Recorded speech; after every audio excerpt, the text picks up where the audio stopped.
Yippee-ki-yay, motherfucker. Non seulement t'es vulgaire, mais t'es ordinaire en plus. Dick Laurent is dead.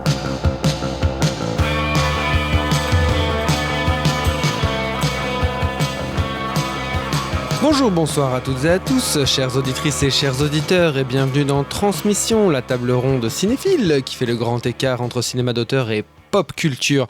Je suis ce soir pour cette émission d'actualité au débeauté, bien entouré, avec Monsieur Julien Rambaud en revenant. Julien, comment vas-tu ? Très bien, merci, et vous-même ?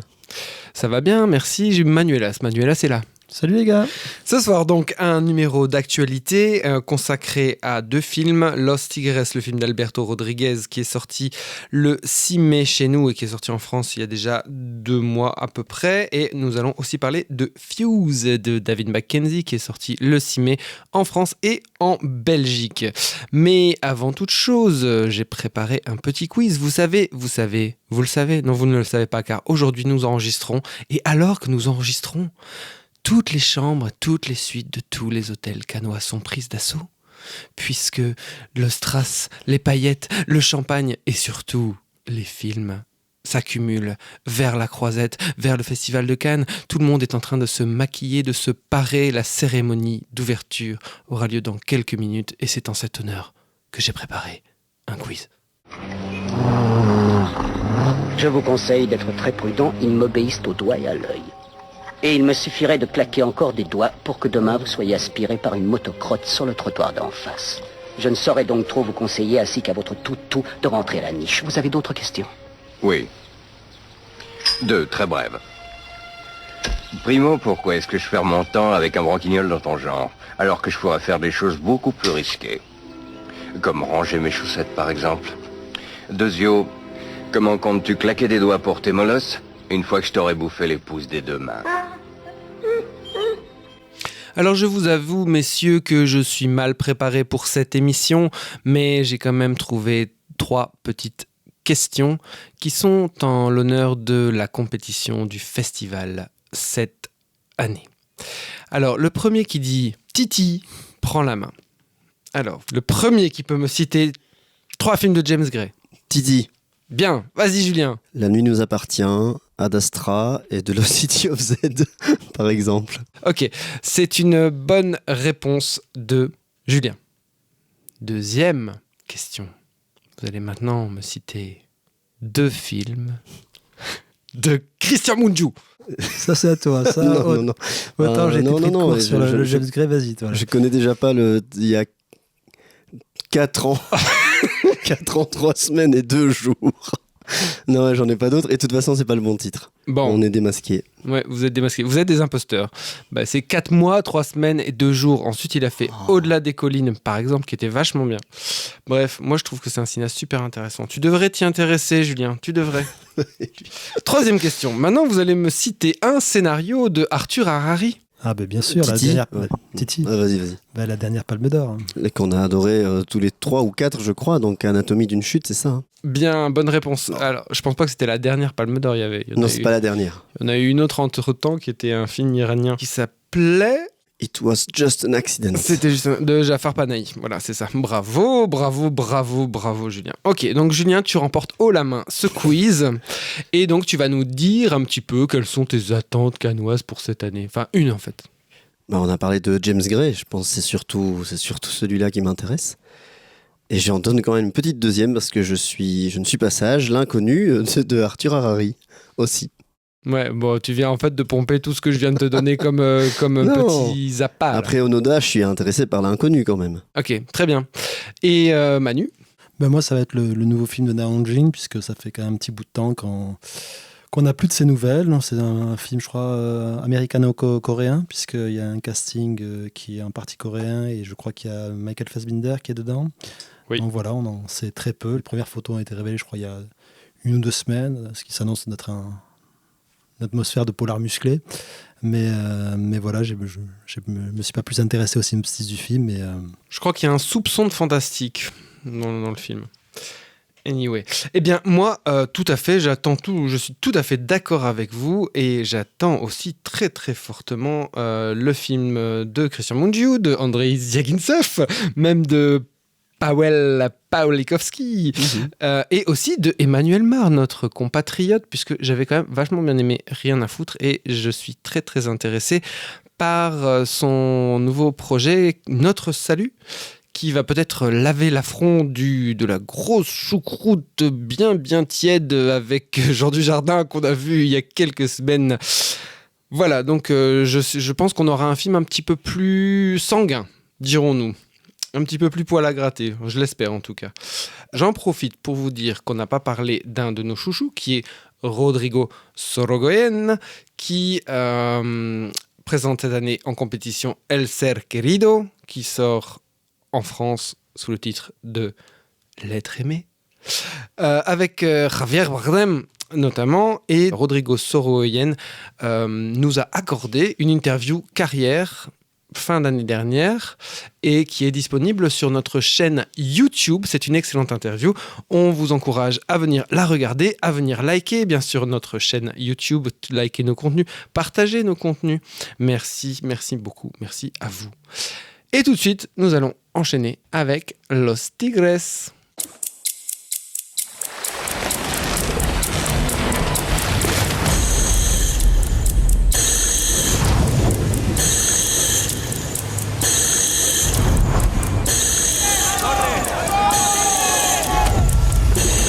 ¿Cuánto? 400. Qué miseria por jugarte la vida. No me encuentro bien. Ya te lo ha dicho el médico, cada vez que bajes será como jugar a la ruleta rusa.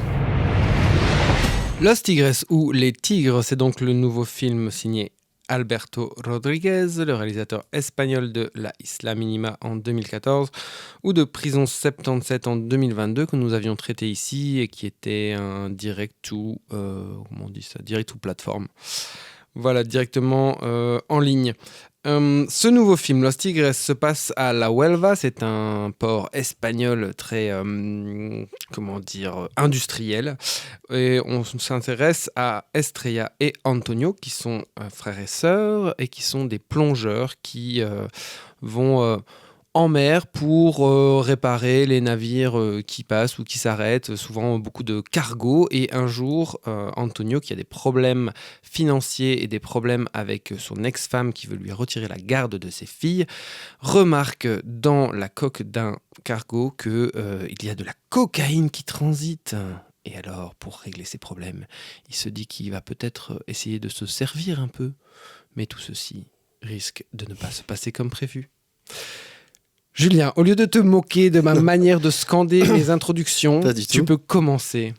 En fait, j'étais en train de film. J'étais en train de regretter de ne pas avoir cité mon James Gray préféré, Two Lovers, au lieu d'avoir cité, par exemple, Ad Astra. Mais bref. Los Tigres, j'ai trouvé que c'était un film très intéressant, qui était maîtrisé formellement, qui était tenu scénaristiquement et qui était humble, qui cherchait pas à faire de l'esbrouf et à faire du sensationnel. Donc j'ai trouvé qu'il y avait plein de qualités et des bons moments. J'imagine qu'on va revenir là-dessus plus tard. Mais j'ai trouvé aussi que c'était un film qui ne me prenait pas totalement, qu'il lui manquait toujours quelque chose. Il me semble que pour moi, ça tient à la tension, parce que le film essaie de créer une certaine tension, et je trouve qu'il peine à démarrer. Et surtout que l'installation est lente. En fait, j'ai vraiment été dans le film à partir du moment où Cano, qui est un des personnages, s'incruste un petit peu dans ce deal, et où on sent quand même qu'entre les différentes parties, il risque d'y avoir de l'embrouille. C'est aux 2 tiers du film là dont tu parles. Ouais, c'est quand même tard dans le film. 2 tiers, moi... Une bonne moitié. Une moitié. En tout cas, je ne ressentais pas la tension qu'il fallait ressentir. J'étais pas en apnée avec lui, haha. Et je trouve que ça débute un peu tard. Et ouais, effectivement, je parle de la scène de Cano dans le camping-car. À partir de là, par contre, je trouve, alors, à quoi ça tient, j'en sais rien, que ça commence à avancer et que ça gagne en consistance grâce à ces personnages qui effectivement interagissent un peu plus les uns entre les autres. Oui, juste pour préciser, j'ai oublié de le dire que donc Antonio et Estrella sont interprétés par Antonio de la Torre, qu'on a vu notamment dans El Reino ou Que Dios nos perdone, de Rodrigo Sorogoyen, et Estrella par Barbara Leni, qu'on a vu aussi dans El Reino de Rodrigo Sorogoyen, et qui est est en ce moment à l'affiche de Autoficción de Pedro Almodóvar. Manu. Moi, je serais quand même beaucoup plus positif que Julien. Alberto Rodriguez, c'est un cinéaste qui m'avait pas forcément impressionné à ses débuts, notamment avec le film qu'il a révélé au grand public, qui était La Isla Minima, qui pour moi était un film qui me paraissait encore un peu trop empreint de référence, notamment au cinéma américain. C'est un cinéaste que j'avais du mal à situer, mais en revanche, dès son film suivant, qui était L'Homme au mille visages, puis Prison 727, dont on avait parlé ici, il s'est révélé pour moi un cinéaste absolument passionnant, notamment dans la manière de montrer les rouages d'un système qui broie à petit feu les individus. Et dès les premières minutes du film, tu retrouves toutes les qualités de son cinéma, cette manière très méticuleuse et précise de t'immerger dans un univers. Ici, celui de ces plongeurs dont parlait Olivier, ces blue collars des eaux troubles d'une certaine manière, en te posant pas à pas toutes les cartes qui régissent les relations entre chaque personnage et qui vont se révéler payantes tout au long du récit. Alors, ce qui a peut-être manqué à Julien, c'est que c'est pas du tout un cinéma démonstratif. C'est un cinéma qui se fait à l'économie. Alberto Rodriguez, c'est pas du tout un cinéaste qui a un style visible, immédiatement identifiable, mais un cinéaste au contraire dont le style se fond en fonction des films et des histoires qu'il raconte. Et ici, pour moi, c'est payant du début à la fin parce qu'il arrive avec très peu de choses à te rendre tout cet univers tangible, à te créer du spectaculaire avec ce qui est le quotidien de ces personnages qui, pour la plupart, risquent leur vie pour un salaire de misère. Il arrive à te plonger la tête sous l'eau avec des choix de mise en scène extrêmement payants, comme par exemple le fait de ne jamais montrer l'adversaire. C'est un truc qui est hyper payant parce que d'une certaine manière, tu dépasses la pure mécanique de genre pour embrasser quelque chose de beaucoup plus large, de plus systémique, et qui est aussi lié au trauma que les deux personnages principaux ont vis-à-vis de la relation avec leur père, qui lui aussi n'apparaît que hors champ dans le film, et qui donne lieu à une des plus belles scènes du film à la fin, où le personnage principal se débarrasse d'un totem qui est un peu celui qui le relie à son père. Donc non, moi je trouve que c'est un film extrêmement réjouissant et satisfaisant, et qui en plus est tenu, on l'a oublié de le dire, par deux acteurs et deux actrices exceptionnelles que sont Barbara Leni et Antonio de la Torre. Donc voilà, je pense qu'on a une immense chance d'être des contemporains d'acteurs de cette trempe. Donc là, moi je le répète, c'est une très bonne surprise, ça confirme tout le bien que je pense aujourd'hui du cinéma d'Alberto Rodriguez. Très bien, bah oui, moi j'ai aussi été vraiment conquis par le film. J'ai pas eu le problème d'être accroché dans l'histoire en fait, puisque je trouve très vite en fait, moi je m'attache à ces personnages parce que aussi je m'attache à un milieu que j'ai jamais vu. Je trouve quand même que les situations sont, enfin voilà, c'est un truc. De te montrer ce job là de plongeur et qui est hyper dangereux et qui a l'air hyper précaire. Moi je trouve que c'est quand même un truc voilà, qui a suffisamment d'attrait pour que je rentre dans le film même dès le début. Et ce que j'aime beaucoup de Alberto Rodriguez, c'est que il y a très très peu qui passe par les dialogues et tout passe par les actions. Et récemment, j'ai vu de nouveau un polar français où, oh mon Dieu, qu'est-ce que tout passait par les dialogues et rien par l'action. Et je me suis dit, wow, déjà là, ça fait du bien. D'autre part, contrairement aux films français que j'ai vus, ici, on a un vrai polar qui a un fond social. Et le fond social, il est là, il est hyper présent, il est hyper lisible, mais il est jamais non plus surligné. C'est-à-dire que c'est vraiment d'abord et avant tout un polar, cette histoire de mec qui est dans la merde, qui va faucher de la drogue et qui essaye de la revendre et qui se trouve dans un sac de nœuds. Et comme Manu l'a dit, je trouve ça hyper payant, le fait de laisser la menace qui est très très extérieure en fait au récit, qui est beaucoup plus grosse en fait que le récit de ces trafiquants de drogue, d'une certaine manière hors champ. Je trouve ça très très malin en fait de la part de Alberto Rodriguez, parce que quelque part c'est un peu c'est des figures en fait dans le film, donc ça nous sert à rien. Nous, ce qui nous intéresse, c'est de rester avec ces deux personnages de plongeurs et de savoir comment ils vont s'en sortir. Je trouve quand même aussi que avant que la scène dont tu parlais dans le camping-car, il y a toute cette scène où justement il va prendre la drogue pour la première fois, où tu le vois outillé. C'est aussi un truc qui est super dans les polars, c'est que non seulement tu découvres des trucs, mais tu découvres des nouveaux...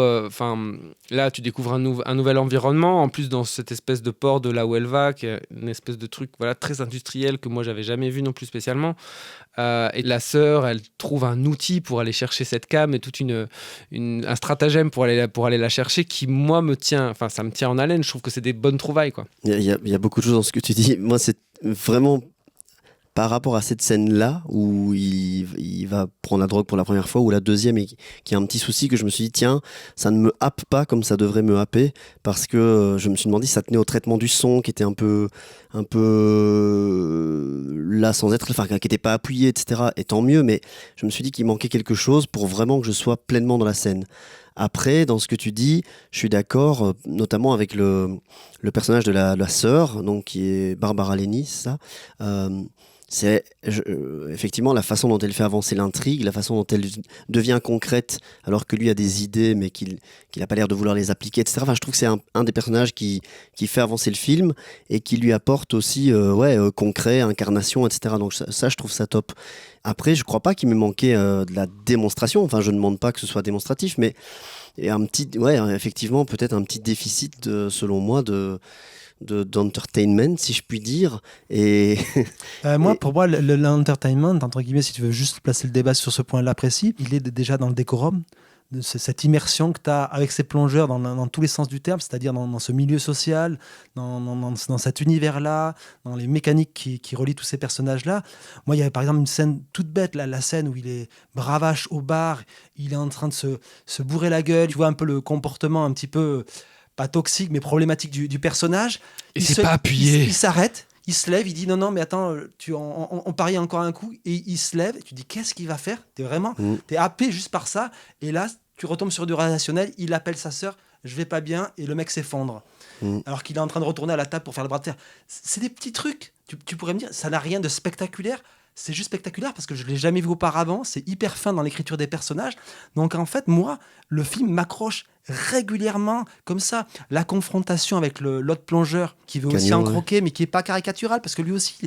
Il est dans la merde aussi. Il est dans la merde des mecs qui sont dans la c'est pas merde, surappuyé. Que lui soit outré de la chose, de devoir partager, etc., se barre du mobil-homme, il en oublie ses godasses, etc.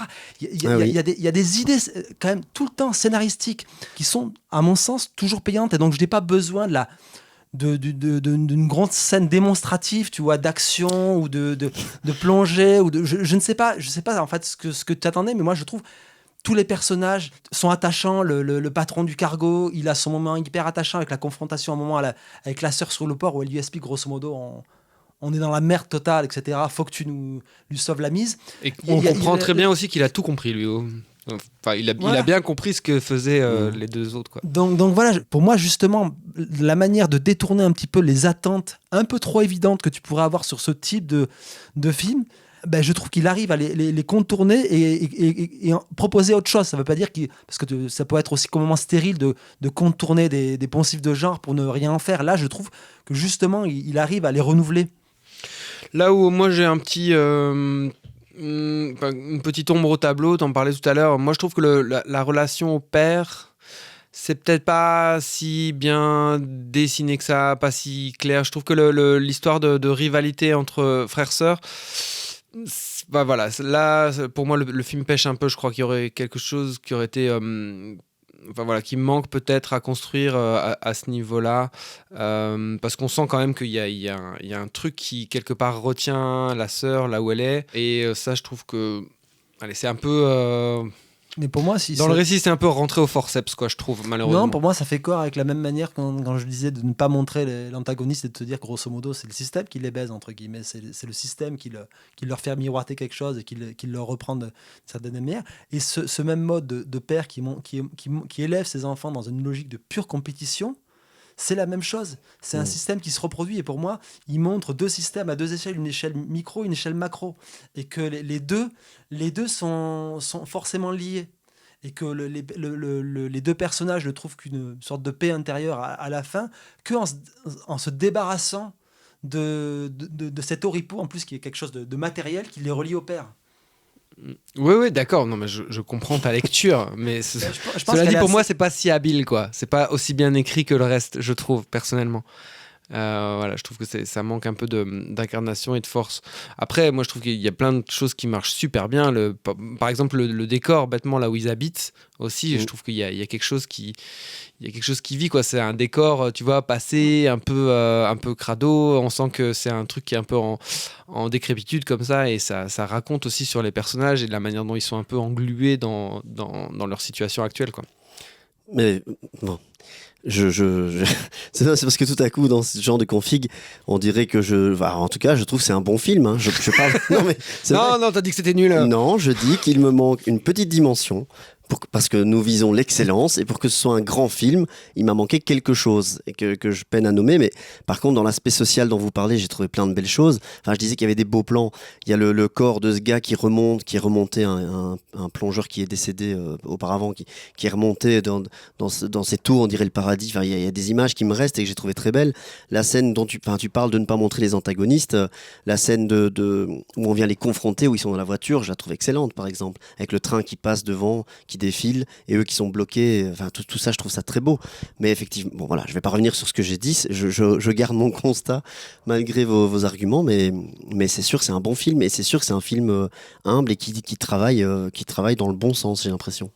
Enfin, humble en même temps, il est quand même blindé de scènes sous-marines et Dieu sait que ça doit être compliqué à faire. Je dis humble dans le sens, pas des sbroufs. Ah non, oui, dans ce sens-là, oui, d'accord. Mais moi, je trouve qu'il est quand même relativement généreux avec le spectacle. Enfin, il y a quand même pas mal de... Oui, il lésine pas, ce n'est pas une seule plongée sous-marine auquel tu as droit. Je veux dire, il y a quand même régulièrement, et justement, sans être démonstratif, la scène... Avec le courant, là, la scène, une des premières, quand il y a les courants sous-marins, là, il y a un plongeur qui remonte parce qu'il veut pas y aller, c'est trop dangereux, puis finalement, Antonio de la Torre, parce que c'est le tigre, il y va et il va sauver il va aider son pote, etc. Il y a un sacré suspense dans cette scène-là. Ouais, mais il y a cette scène-là, il y a la scène quand il récupère la coque sous l'eau. Il y a des paxons, entre guillemets, pas des paxons, c'est plus gros que des paxons qui s'échappent. Il redescend. Tu vois progressivement découvrir ces paxons et tout d'un coup, il s'arrête sur un troisième. Et il s'arrête un peu trop longtemps et tu comprends ce qui est en train de se passer. Tu as une sorte de reveal sur ce qui se passe au niveau du personnage. C'est du biscuit pour le spectateur, je trouve. C'est hyper réjouissant par rapport à tout ce qu'il a installé auparavant scénaristiquement, justement dans cette scène de plongée où il va récupérer le corps d'une gamine qui est incarcérée dans une bagnole et il découvre le corps du plongeur qui était là auparavant. Il y a à chaque fois des trucs qui sont installés et qui sont payants à la toute fin, quoi. Tout à fait, je suis d'accord. Après, voilà. C'est vrai que c'est un bon film, un bon polar qui on sent l'enthousiasme, les mecs. Non, mais c'est le côté pisse froide d'Olivier qui a contaminé Julien. C'est quoi ce délire, quoi, les gars? Tu sais très bien qu'il y a des films que j'adore et je le dis. Là, je suis moins conquis, mais ça reste un bon film, je répète. Et super bien joué. Et bon, après, ça réinvente pas la foudre. Mais oui, c'est ça que je voulais dire. Il y avait une belle scène aussi de poursuite en bagnole nocturne déjà dans La Isla Minima. Et je crois que j'ai vu le film La Isla Minima quand il est sorti. C'est à peu près le seul truc qui me reste, c'est cette scène de poursuite nocturne en bagnole. Anyway, je vous invite maintenant, messieurs, à parler de Fuse de David Mackenzie. This area is being evacuated. Is there anything out there? There's nothing going on out here. We're on.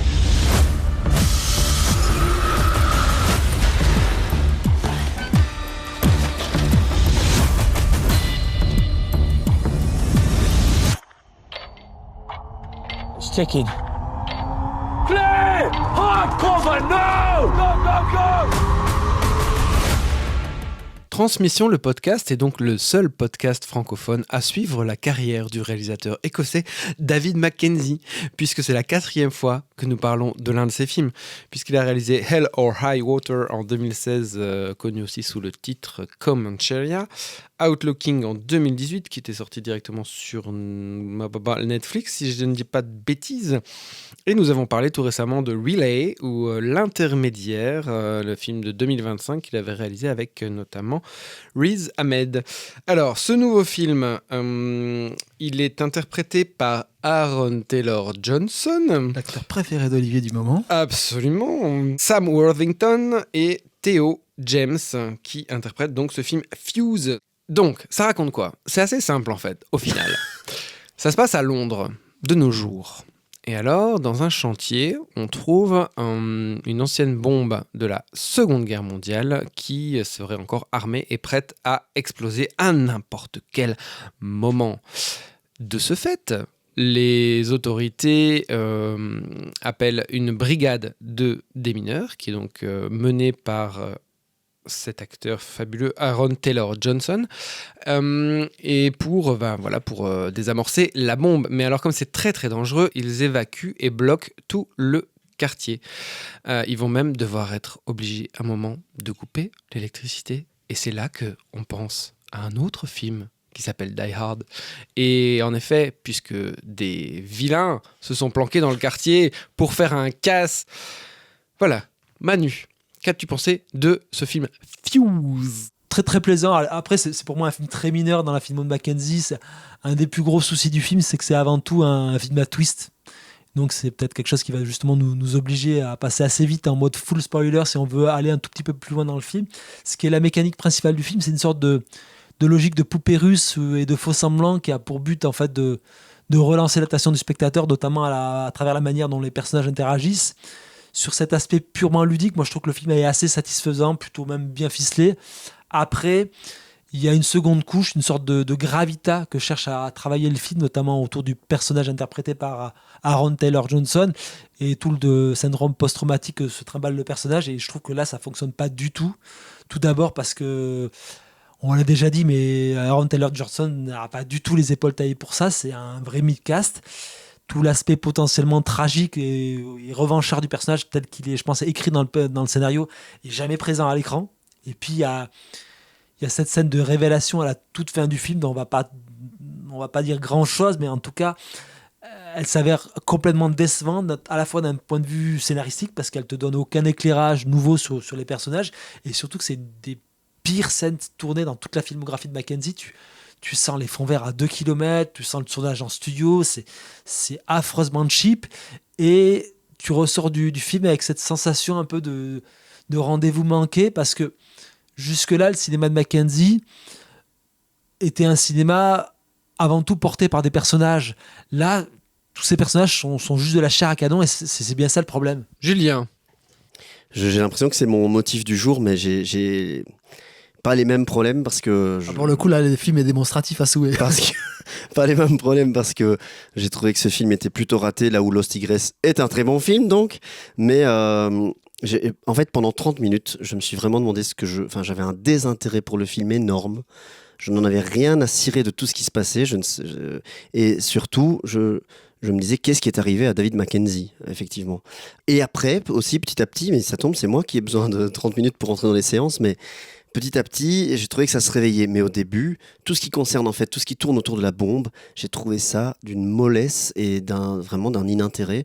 Parce que j'ai l'impression que tout était, même intensité, même rythme, même très monotone comme ça. Et j'ai trouvé que ça se réveillait à la moitié du film, plus ou moins, vous me direz, avec la baston et avec l'apparition de ce personnage de Ludo qu'on voit pas énormément, mais j'ai trouvé que là, justement, quand ça commençait, comme tu disais Manu, à voir les poupées russes ou les gigognes, ou je sais pas comment on dit, quand ça se mettait un petit peu plus sur l'humain, sur les trahisons, sur les saloperies qui pouvaient se passer, sur la révélation, spoiler, des faux diamants, etc.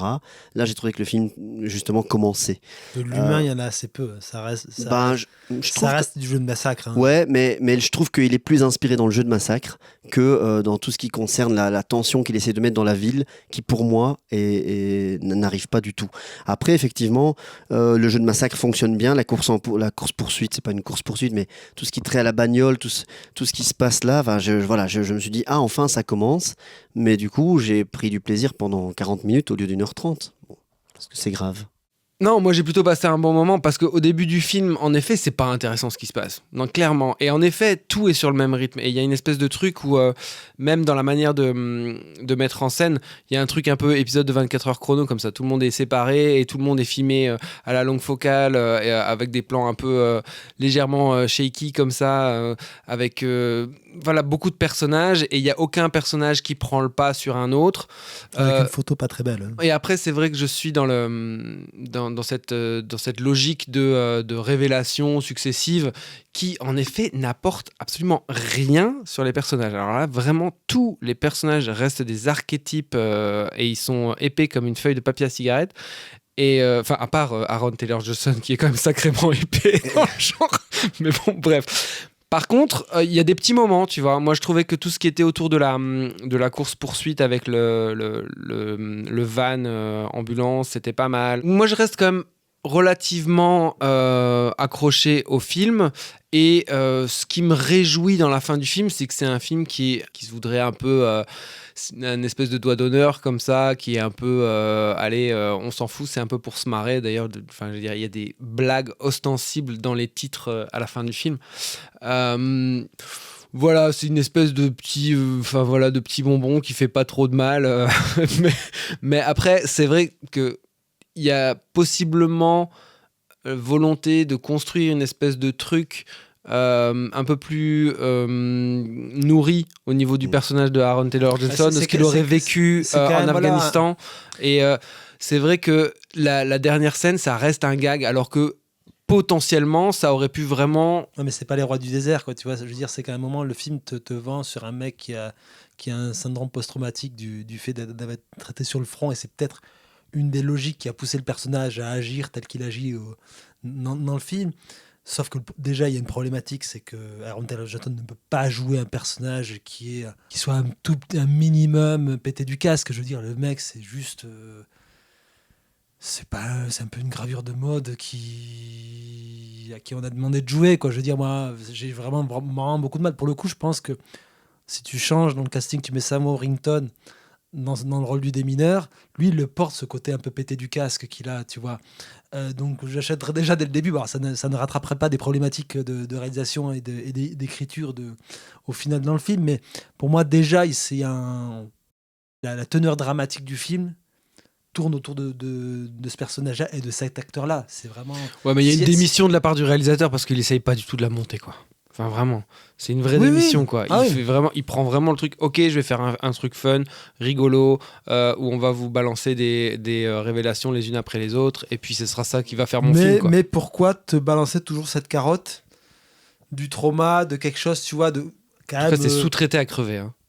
Je veux dire, à un moment, te dire que tu vas finir sur un sorte de gag, sur des mines antipersonnelles, moi, je sais pas, c'est quand même tout petit peu problématique. Je veux pas ramener de la morale à tout craindre dessus, mais je veux dire, tu avais quand même l'impression qu'il se dirigeait plutôt sur un propos sur justement la manière justement dont les guerres peuvent être menées, etc.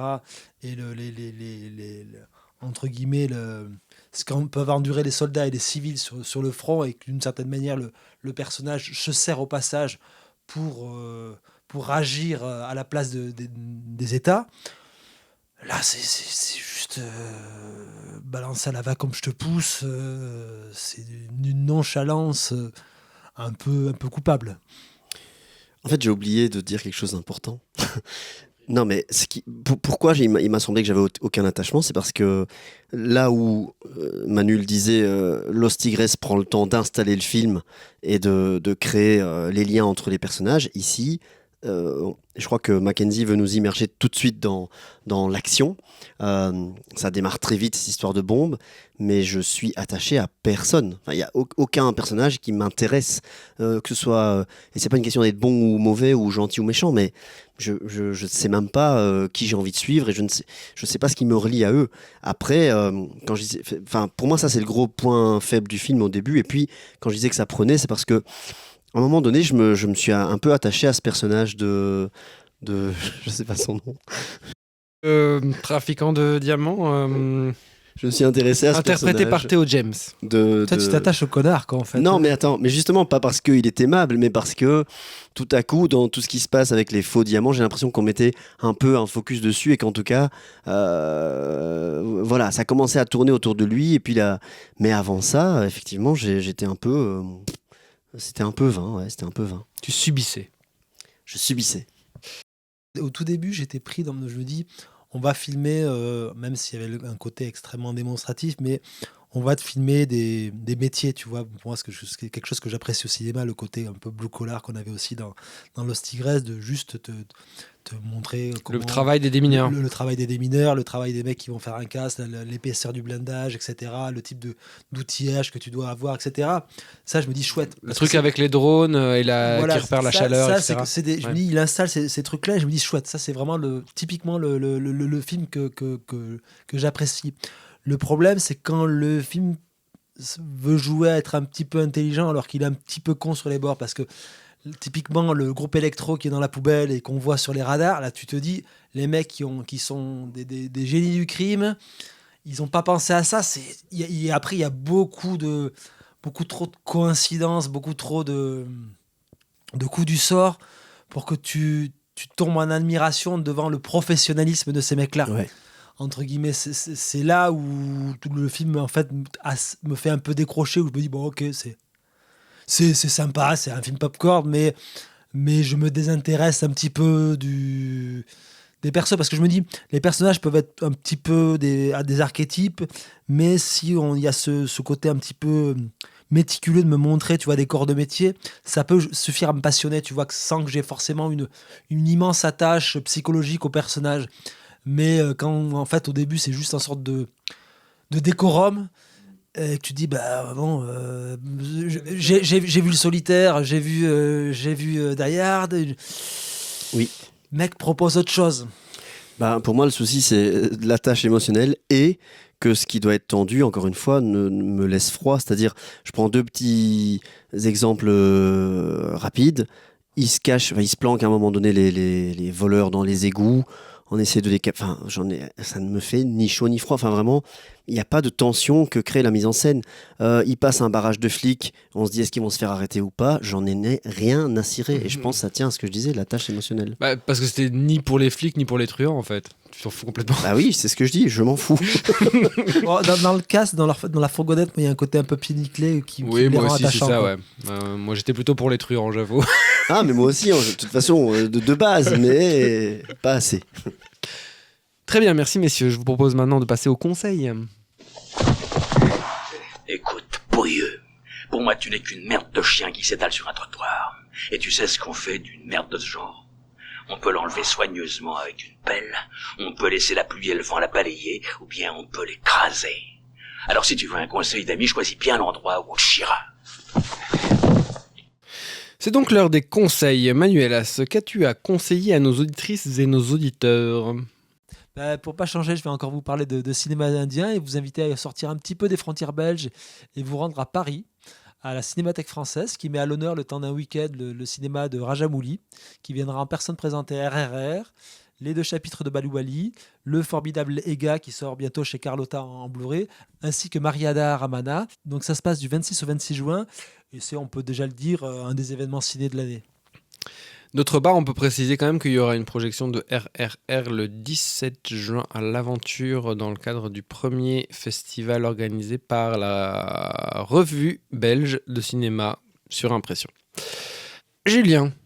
Eh bien, je vous propose de rester à Cannes et de filer dans la section Un certain regard où vous pouvez voir un film d'une réalisatrice qui gagne à être connue, je pense, qui s'appelle Valentina Morel, qui a fait l'INSAS à Bruxelles, en Belgique, qui est franco-costaricienne et qui a fait un premier long métrage qui s'appelait Tango Sueños Eléctricos, où il était question d'un père aux manières un petit peu étranges et au comportement ambigu avec sa fille, qui était assez intéressant à voir. Et maintenant, elle fait un deuxième long, sélectionné donc, je répète, à un certain regard, et qui s'appelle Siempre soy tu animal, et comme mon accent n'est pas génial, je dirais ton animal maternel. Valentina Morel, une cinéaste à suivre. Merci, dis donc. Eh bien moi, je vais juste vous encourager, chères auditrices et chers auditeurs, à venir le 27 mai à 19h au cinéma Flaget, puisque l'équipe de transmission y sera pour présenter, en 5 minutes, on n'a pas beaucoup de temps, puisque le film dure 4h25, nous présenterons Kill Bill, The Whole Bloody Affair. Donc le remontage des 2 volumes de Kill Bill en un seul film approuvé par Tarantino lui-même, avec plus de scènes d'animation et plus de passage en noir et blanc lors de la scène des Crazy 88. Ça va gicler dans tous les sens. Et on est vraiment très heureux de voir ce film. On se réjouit d'avance. Merci, messieurs. Donc le 27 mai à Flagey, 19h. Merci, Julien. Merci tout le monde. Merci les gars. Portez-vous bien et à très bientôt.